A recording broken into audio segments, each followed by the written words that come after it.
ব্যবসায়ীদের সাথে আলোচনা হচ্ছে, ব্যবসায় তাদের সংকট কী তাদের সেটা জানতে চেয়েছেন প্রাইম মিনিস্টার, তাদের কাছ থেকে শুনতে চেয়েছেন, তাদের বিনিয়োগে বাধা কোথায় কোথায় পাচ্ছে এগুলোর সমাধান উনি করতে চান, খুব সহসা করতে চান, এবং এইগুলো শুনেছেন, কিছু কিছু সমাধান অন দ্য স্পট দিয়েছেন, আর বাকিগুলো আলোচনার মাধ্যমে সমাধান দেওয়া হবে। জ্বালানি সংকটের কারণে যে চাপ সৃষ্টি হচ্ছে অর্থনীতির উপরে, বাংলাদেশের উপর না, সারা বিশ্বের সব দেশের উপর এই চাপটা সৃষ্টি হচ্ছে। এখান থেকে বের হওয়ার জন্য আমরা বাজেট সাপোর্টের সম্বন্ধে আলাপ হয়েছে এবং তারা সম্মত হয়েছে, তারা বাজেট সাপোর্ট দেবে বাংলাদেশকে।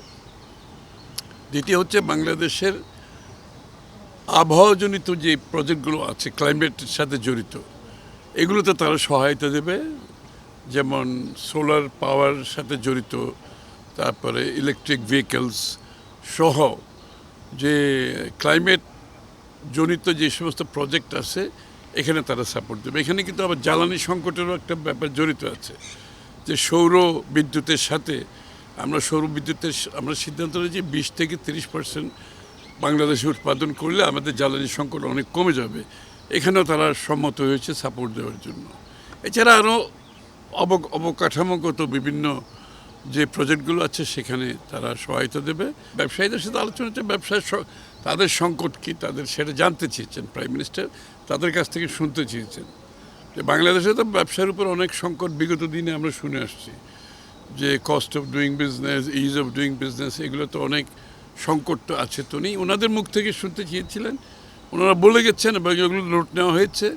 অনেক কিছুর সমাধান হয়েছে, আবার অনেক কিছু পেন্ডিং আছে, আলাপ আলোচনার মাধ্যমে সমাধান হবে। এই তো বিনিয়োগ বান্ধবের হওয়ার যে প্রক্রিয়া, সেই হিসাবে আজকে ব্যবসায়ী নেতৃবৃন্দের সাথে বসা হয়েছে। তাদের কাছ থেকে উনি শুনেছেন যে বিনিয়োগের পথে বাধা কোথায়, তাদের বিনিয়োগে বাধা কোথায় কোথায় পাচ্ছে এগুলোর সমাধান উনি করতে চান, খুব সহসা করতে চান, এবং এইগুলো শুনেছেন, কিছু কিছু সমাধান অন দ্য স্পট দিয়েছেন, আর বাকিগুলো আলোচনার মাধ্যমে সমাধান দেওয়া হবে। যেই মিল কারখানাগুলি বন্ধ হয়ে গেছে এগুলোকে কীভাবে চালানো যায়, সরকারি মিল কারখানা যেগুলো বন্ধ হয়েছে এগুলোকে কীভাবে আবার শুরু করা যায়। সুতরাং সার্বিকভাবে যে নতুন প্রজেক্টের বাইরেও যেগুলো পুরনো প্রজেক্ট বন্ধ হয়ে আছে এগুলো চালু করার জন্য আলোচনা হয়েছে, এবং এগুলোর উপর সমাধান দিয়ে আমরা আশা করি অনেকগুলো প্রজেক্ট চালু করা হবে। তো সুতরাং আমরা সহযোগিতা পাচ্ছি মাল্টিল্যাটারাল বডিগুলোর থেকে, সহযোগিতা পাচ্ছি, এবং আশা করি এগুলোর সাথে সাথে আমরা দেশীয় সম্পদ দিয়ে সব কিছু মিলিয়ে এখনও পর্যন্ত তেমন কোনো সমস্যা হয়নি। আশা করি আগামীতে কোনো সমস্যা হবে না।